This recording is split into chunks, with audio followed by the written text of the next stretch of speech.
Marvel Studios and Disney have dropped the first official trailer for The Marvels, which of course gives us our first look at the upcoming film scheduled for this November, which honestly looks like it's taken pretty much every criticism from the first film and trying to fix it, which in my opinion is a good call, even if I'm somebody that enjoyed the first film. So let's talk about what is going on here in my initial thoughts. Well, if you're one of the people that's complained about the lack of smiling by Brie Larson, you're in luck, because she's shown a lot more attitude and a lot more smiling and fun energy in this. You get that throughout this entire trailer, and it kind of reverberates through almost everything, which I think is great. One thing that I think many of us complained about, even me, again, somebody that enjoyed Captain Marvel, was the fact that the story they had to tell had Captain Marvel just kind of being stoic, showing a lack of emotion because of her military commitment to her, well, squad and how they were essentially space hitmen.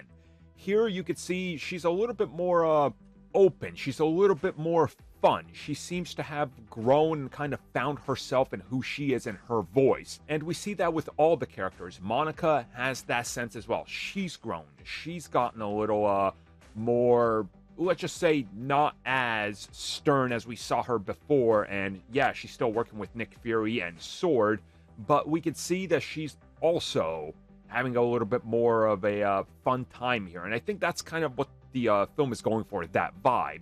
And why I bring this up and why I think it's so prominent is because this feels like it's way more a sequel to Ms. Marvel than anything. We see that supporting cast, we see the family, we see Kamala at the center of it. We see that she's important because of the whole, ending of Ms. Marvel, how she got teleported to the other side of the galaxy somewhere, and now it's a race to get to her because, hey, she's out there, right? Who knows what could happen to her?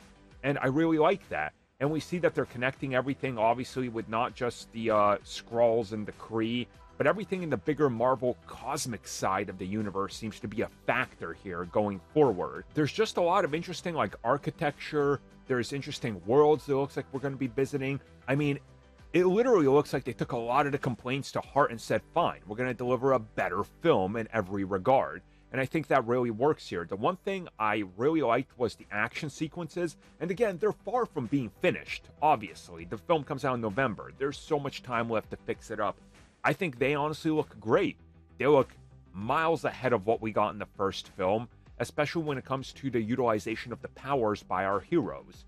Overall, I really like this, and I can't wait to see what this film is going to look like when it's closer to release. We get those final trailers and we see more of these characters. I think this was honestly the trailer that they needed to put out, and I don't have many complaints about it.